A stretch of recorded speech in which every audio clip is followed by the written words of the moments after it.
किन आचरणों से आयु का नाश होता है? ऐसे कौन से आचरण हैं जिनको हम करके अपनी आयु को नष्ट कर देते हैं, अकाल मृत्यु को प्राप्त हो जाते हैं, भयंकर अशांति दुख आदि प्राप्त होता है।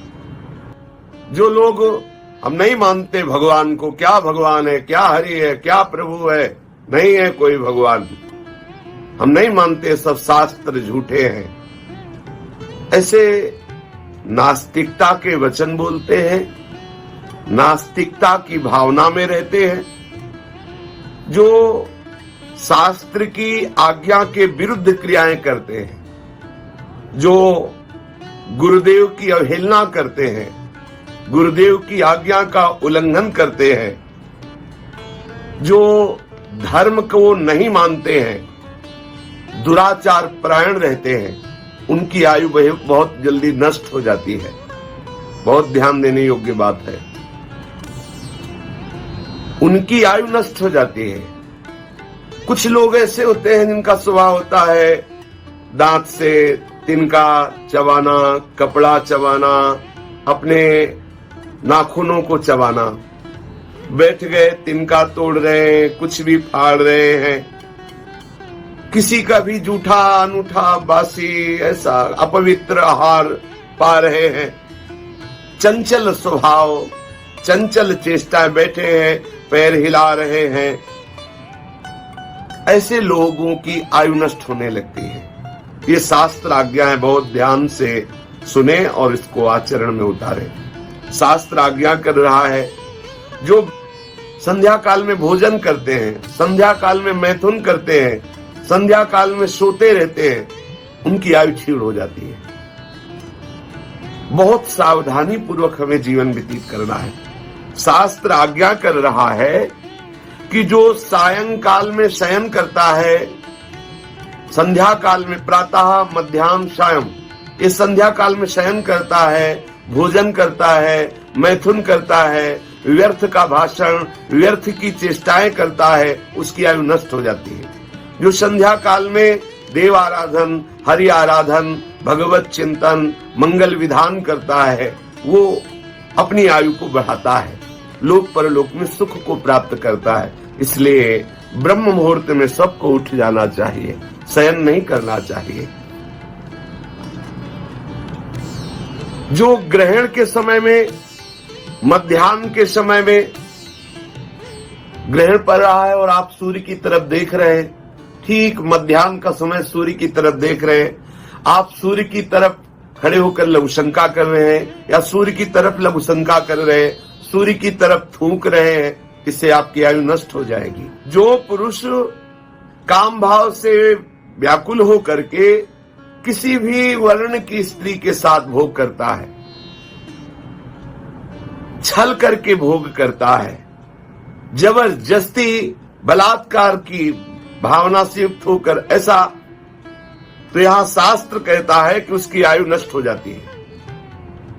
जो पराई स्त्री का भोग करते हैं, अन्य वर्ण की स्त्रियों से भोग करते हैं, जो जबरदस्ती ऐसे भावना से भोग करते हैं, उनके आयु का नाश हो जाता है। और कह रहे हैं कि जो ऐसे स्वभाव वाला है कि दूसरी स्त्रियों को काम भाव से देखता ही रहता है, दूसरी माताओं बहनों की तरफ, किसी की भी तरफ दृष्टि करे, वो दोष भावना का चिंतन, दोष भावना से दर्शन, काम भाव, तो बोले स्त्री के शरीर में जितने रोमकूप हैं उतने वर्षों तक वो नरक भोगता है। और यदि संत वैष्णव ब्रह्म ऋषि गुरुजन पधार रहे और आप अभिमान पूर्वक ना उनकी अभ्यर्थना की, ना उनको मार्ग दिया और अकड़े खड़े रहे, तो आपकी आयु नष्ट हो जाएगी। कोई गर्भिणी स्त्री आ रही है, आप उसे धक्का दे रहे, उसे मार्ग नहीं दे रहे, तो ये अपराध बन जाएगा। कोई दुर्बल है, वयोवृद्ध है, कोई भार लिए हुए है, आप उसे मार्ग नहीं देते, आप उसे पीड़ा पहुंचाते हैं, तो आपकी आयु नष्ट हो जाएगी। दूसरों के पहने हुए वस्त्र, दूसरों के पहने हुए पादुका जूते, ये केवल गुरुजनों की प्रसादी शिष्य या भगवत प्रसादी धारण कर सकता है भक्त। अन्य दूसरों के पहने हुए कपड़े नहीं पहनना चाहिए, अन्य दूसरों के पहने हुए पादुकाएं नहीं पहनना चाहिए। और अमावस्या, पूर्णिमा, चतुर्दशी, अष्टमी, एकादशी आदि तिथि को गृहस्थ को भी समागम नहीं करना, स्त्री समागम नहीं करना चाहिए, स्त्री सहवास नहीं करना चाहिए, ब्रह्मचर्य से रहना चाहिए। जो अमावस्या को, पूर्णिमा को, चतुर्दशी को, अष्टमी को, एकादशी को स्त्री समागम करता है तो उसकी आयु नष्ट हो जाती है। दूसरों के हृदय को बेधे ऐसे कभी वचन न बोले, क्रूरता पूर्वक कोई क्रिया न करे जिससे किसी को नीचा देखना पड़े, ऐसी आप चेष्टा न करें। आप रुखाई भरे वचन, दूसरों को उद्वेग देने वाले वचन, दूसरों को मर्म पहुंचाने वाले वचन ऐसे कभी न बोले, नहीं तो आपकी आयु नष्ट हो जाएगी। बाणों से शरीर जैसे बिंध जाए या किसी अस्त्र से शरीर कट जाए तो औषधि लगाने से उसे भरा जा सकता है, लेकिन जब दुर्वचन रूपी बाण से किसी के हृदय को बेध दिया जाता है तो बहुत उसे कष्ट होता है। इसलिए शास्त्र आज्ञा करता है कभी ऐसे वचन मत बोलो कि किसी के मर्म स्थान को जाकर दुखावे, किसी का हृदय दुखे, ऐसे वचन मत बोलो, इससे तुम्हारी आयु क्षीण हो जाएगी। ऐसे कटु वचन, ऐसे दुर्वचन, ऐसे परुख वचन जिससे दूसरे का हृदय छलनी हो जाए, ऐसा कभी ना बोलो। यदि कोई अंधा है, कोई लंगड़ा है, निंदित रूप वाला है, निर्बल है, अंग ऐसे उसके बिगड़े हुए हैं, कुरूप है, ऐसे लोगों से बहुत प्यार से बात करो, उनका उपहास मत करो। यदि उनका उपहास करते तो आपकी आयु नष्ट हो जाएगी, आपके सुकृत नष्ट हो जाएंगे। उनको बहुत प्यार दो।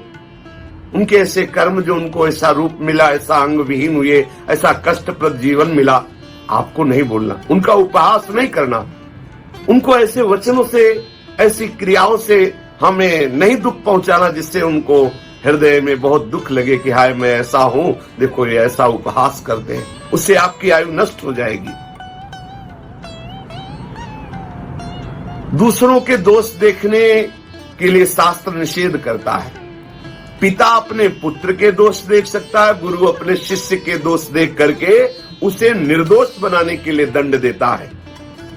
जब आप मल त्याग कर रहे हो शौच में, शौचालय में, जब आप मूत्र त्याग कर रहे हो तो मौन रहिए। अगर आप ऐसा नहीं करते तो आपकी आयु नष्ट हो जाएगी। मलमूत्र त्याग करते समय जो बात करते हैं, मलमूत्र त्याग के बाद जो पवित्र नहीं होते हैं, ऐसे ही अपवित्र बने रहते हैं, उनकी आयु नष्ट हो जाती है। शास्त्र आज्ञा करता है कि आप शौचालय में शौच होने के बाद पवित्र होइए, आचमन कीजिए, पवित्र होकर फिर वस्त्र धारण कीजिए। लघुशंका गए हैं तो आप पवित्र होइए, हाथ धोइए, आचमन कीजिए और शौच लघुशंका के समय मौन रहिए। जब आप भोजन पाने जाएं तो हाथ पैर मुख धो करके भगवत चिंतन करते हुए भोजन पाए, नहीं तो आपकी आयु क्षीण हो जाएगी। शास्त्र आज्ञा कर रहा है कि जो सूर्योदय होने के पहले तक सोते रहते हैं, भाई सूर्योदय हुआ और उसके आप शयन कर रहे हैं, पहले उठ करके आप स्नान शौच आदि नहीं कर रहे, तो आपको इस बात का प्रायश्चित करना चाहिए। उपवास, आज हम भोजन नहीं पाएंगे, उपवास करेंगे क्योंकि आज ब्रह्म मुहूर्त में हम सोते रहे, हमारे द्वारा भगवत आराधना। सोचो इतना अपराध है। जो लोग 8 बजे तक 10 बजे तक सोते रहते हैं तो उनकी आयु क्षीण होती है, उनकी बुद्धि मलिन होती है, विषयाशक्ति बढ़ती, शरीर अस्वस्थ हो जाएगा। आप निश्चित विश्वास मानिए, ये भगवान की वाणी, शास्त्र आज्ञा है। शास्त्र आज्ञा करता है कि आप बिना स्नान किए देव मंदिर में जाना, बिना स्नान किए आप जो देव कार्य हैं उनको करना, ये सब नहीं। शास्त्र आज्ञा कर रहा है, जैसे खेती है, बहुत सुंदर अन्न है, उसमें खड़े खड़े लघुशंका करना, शौच करना। जैसे पीपल का वृक्ष है, आप उसके नीचे थूकना, लघुशंका करना, मल त्याग करना। जैसे देवालय है, मंदिर है, उसके समीप शौच करना, लघुशंका करना। इन स्थानों में ऐसा करने से आपकी आयु नष्ट हो जाएगी, आपका मंगल हो जाएगा। इसलिए ऐसी जगह ना करें। इसलिए हमारी आयु बढ़े, हम स्वस्थ रहें और निरंतर आनंद पूर्वक जीवन कटे, भगवत चिंतन पूर्वक। इसलिए हम शास्त्र आज्ञा के अनुसार आचरण करें। शेष चर्चा आगे। श्री राधा वल्लभ लाल।